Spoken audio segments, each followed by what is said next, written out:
All right, back with Caden's 2002 Galant. Today we're doing his driver's side power window, motor, and regulator. I went to the pick apart this morning. We grabbed one from there. Didn't bother filming all that. We had actually our last trip there, which I'll link to that video up top. The last video we went and we had pulled this out thinking we might need it, and then we left it there. So today we just ran back and got it. So let's look at that clip or the connector first and see which one you need. You want to move your mom's car so you're not working right up against it. We don't damage anything. She won't mind.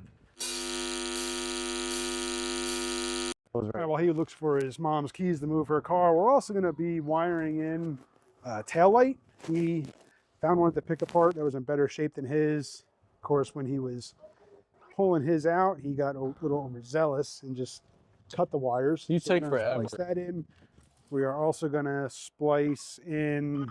We have to run a splice to the motor itself. He cut that wire and we pulled it from the pick apart right here.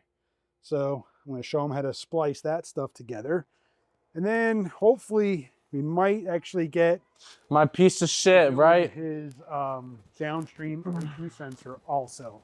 But the main focus of today is to get that driver side window regulator or motor and regulator assembly out, get this new one in. All right, so the first thing we're gonna do obviously is we gotta get this old motor out. So here's the electrical connection for it. We'll probably take this connector off maybe. Red and green, that's the same as the one we pulled from the pick apart, right? Red and green? We have a red and green one and then a red and blue. Yeah. But the red and blue is trash. Yeah. So this is actually really simple to pull out. We got what? These two bolts, these two, and then we'll have to pull the window up because there's the two screws that go into the window. So let's go ahead and get, and then these three for the motor here. Yep. So go ahead and start getting this stuff out, and then we'll pull the window up enough where we can get to the screws that actually hold it to the motor. So was those 10 millimeter, if I remember right? 10. Everything's 10 millimeter. Chase it, there it goes. It's right there in the crack. Don't lose the 10 millimeter. I already lost enough of your shit. Yeah, you already lost enough of my stuff. The infamous runaway 10 millimeter socket. Whoopsie. Lefty loosey, righty tighty, man. Come on. Okay, don't lose the hardware. Oh, that motor just fell off the regulator. Wow. There's the busted cable. You can see it right here. See? Wow. There's the busted cable. That's why your shit's not working. Oh. That's why, all right. Shit. Yeah. So take a look down there. You should be able to get to those two screws. Yep. I need a screwdriver. I'm limited. Damn torn bicep tendon. You just fell wrong, man. Yeah. You shouldn't have tried to catch yourself, I guess. Getting old, man. All right, so that other one you could probably get to that hole right there. Sweet, look at that. Easy access. Like I think he replaced it. I mean, look at the writing on it and the orange. It looks like it's from. It's from a pick apart. Looks like it. Didn't do a very good job. I mean, maybe it was just a shitty motor. It might have just been a shitty one to begin with, but you already replaced this once. So I still can't believe the pick apart charged you new part prices for a junkyard part. And they charge $42? $45, for that regulator? I think. 45. When we looked on Rock Auto for the window and regulator, it's like the same price. They charge. I just bought it from fucking Rock Auto, man. Honestly, Rock Auto prices for a used part. That it was just insane. Okay. All right, so now you gotta get these last two. And then the whole thing we'll pull the window up, and then the whole thing will come out. So you have to pull the regulator off the window if it's not already. So go ahead and pull the window. I'll pull the window up. Okay. Pull that. I'm not gonna pull it out now. We're gonna put the regulator on. Down, forward, and out. All right, sweet. So we'll get the new one ready to go in. We'll have to take a connector. Wow. Look at this. Yeah, that thing is just done. All right, sweet. So we'll splice that wire over. I'll show you how to do that. Real simple. Oh, yeah, it's not. And then we'll put the new one in. All right, we got the connector all spliced up and ready to go back in. So slap that bad boy back in the door. Just the opposite of how it came out. Yeah, we'll be able to run that down once you get it bolted in. We'll run it down and get it lined up with the glass.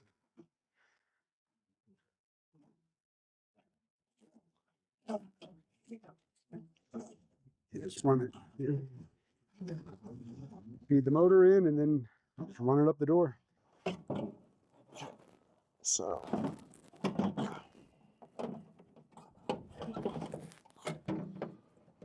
always fun working behind a door. Yeah, it's fun seeing what you're doing. Just get like one bolt hole lined up for the motor maybe, and then we can mess with the other stuff. You got your screws there? Yeah, they're in my pocket. Okay. Just get it one started. Don't even run it down all the way to leave it loose so you have room to kind of wiggle everything around into place. Is the glass in the way? Not right now. Okay. Not for the motor.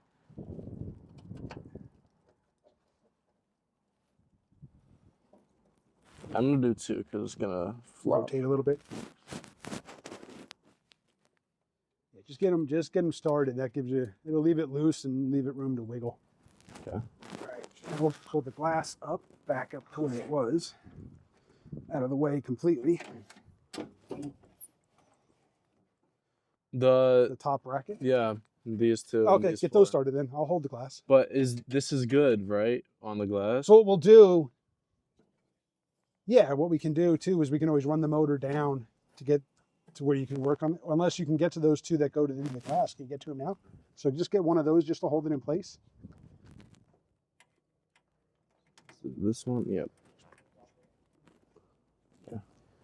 Go ahead and drive that one, or you can put both of those in, or line up one of the bottom ones too.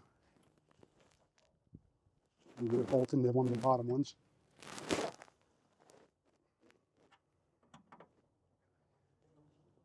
To the point where you can access. We have to get into these access holes. Oh, you can exit. Well, yeah, you can, but what's That one supposed to rod. go on So those see holes? right here. See there's this white plastic right here in the glass. The bolt's going to go through this metal into there. Oh. Right there. Oh. So let's bring the motor down. So is the car on? Yeah. Bring the motor down just a little bit. Oh, gotta plug it in. You'd probably be smart, right? Yeah, the wire's still down inside the door probably. It helps to plug in the motor before you can try to right? actuate the motor. I was like, why isn't it working? Why isn't it working? I need my money back. It's only going to go on one way. All right, cool. So now the motor up. So right there. Okay. So Oh, now, it moved the window? well, I moved. Did it move the window though? Well, the window just slid. There's nothing holding the window in place right now. So these bolts now are in a better access points below that rod right there. So now we have clear shot to these 2 bolt holes. Get that bitch. I got it started. Where's the screwdriver? Lined right up on that. Screw it in. That's what I wanted.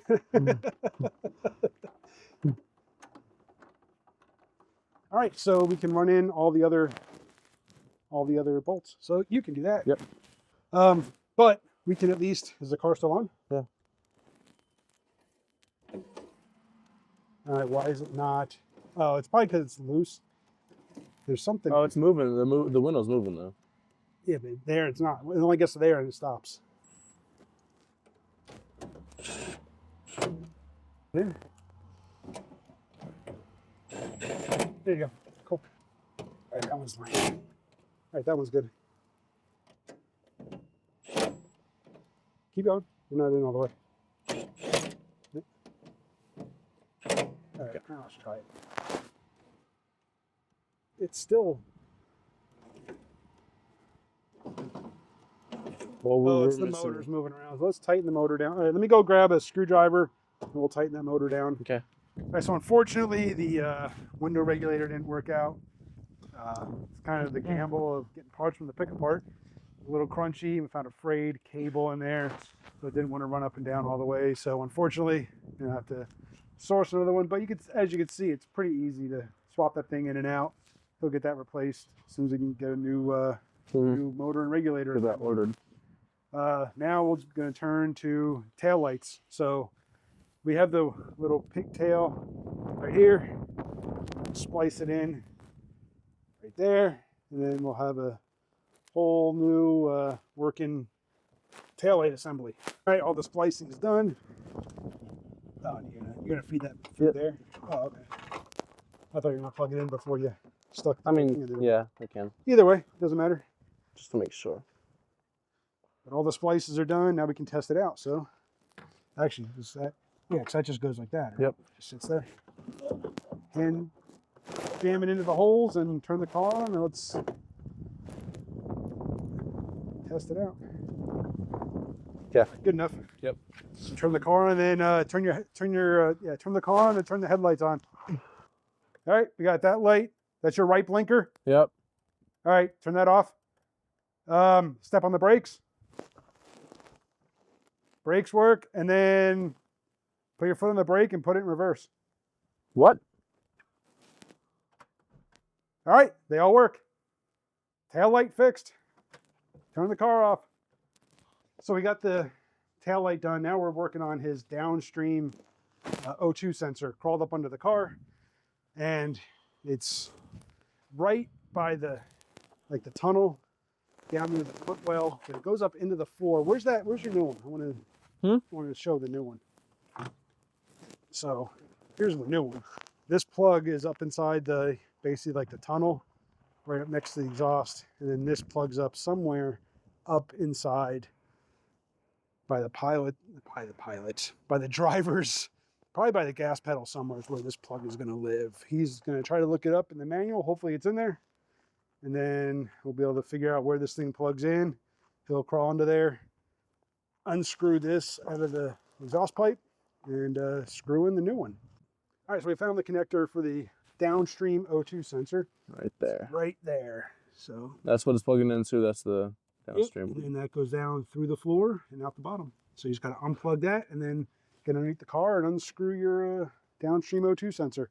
Pretty easy to find. Manual, the little Haynes manual there showed it right where it was. And for once, that Haynes manual was, I shouldn't say for once.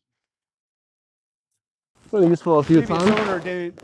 He did all kinds of other weird wiring stuff. At least that didn't move. So the connector was right where it's supposed to be. So he's going to get that unplugged, probably shoved down through the floor, figure out how to get the one out of there and get the new one installed. All right, so we got the plug undone. You can see it right there. And then it all pushes down to that hole right there, just next to the gas pedal. Now he's under the car, hopefully working on getting that O2 sensor unscrewed. All right, he got the old O2 sensor busted free after punching himself in the face with a wrench. Yep. Which is, that's just par for working on cars. That's what happens. But he's got the old one unscrewing right now. We'll get the new one screwed in, and then we'll clear the codes and start this thing up. New O2 sensor's in. We just started it up. Let it warm up, get all the way up to temperature, and then we will take a look and plug in the OBD2 scanner and check for any codes and make sure that we don't have any codes for a downstream O2 sensor. I have to tighten his alternator belt. When he first starts it up, it squeals every once in a while, but now that once it kind of warms up for like 30 seconds, it clears. But we'll check that. But yeah, we're just gonna let it run for a little bit, let it warm up, and then hopefully not have any more O2 sensor faults. Then he'll be able to get this thing smogged and get it registered. All right, got the car up to temp. He's gonna plug in the scan tool, make sure there's no pending faults for the O2 sensors. But that's pretty much gonna wrap us up for today. Unfortunately, the window regulator, you guys saw how easy it is to swap in and out. It's just that one that we got from the pick apart. The belt is frayed, sounds chunky. It just doesn't want to run. So unfortunately, he's gonna probably go on Rock Auto, order one from there. The price was pretty much the same. He could have gotten a brand new one. So unfortunately, he learned the hard pick apart lesson that sometimes stuff just doesn't work out. Any pending codes? Nope. No pending codes. So far, no warnings for the O2 sensor, which is good. Unfortunately, he'll have to drive it for a while and get it up to temperature more and keep it there for a while, run it. The last time we had no codes and he drove it for like 20, 30 minutes before it threw a check engine light for that O2 sensor. So, but as of right now, no codes, everything's back together. Tail light is working great. Car sounds good. So hopefully everything is pretty much ready to go on this thing. Appreciate you guys for watching. Hit the subscribe, hit the bell. See you in the next one.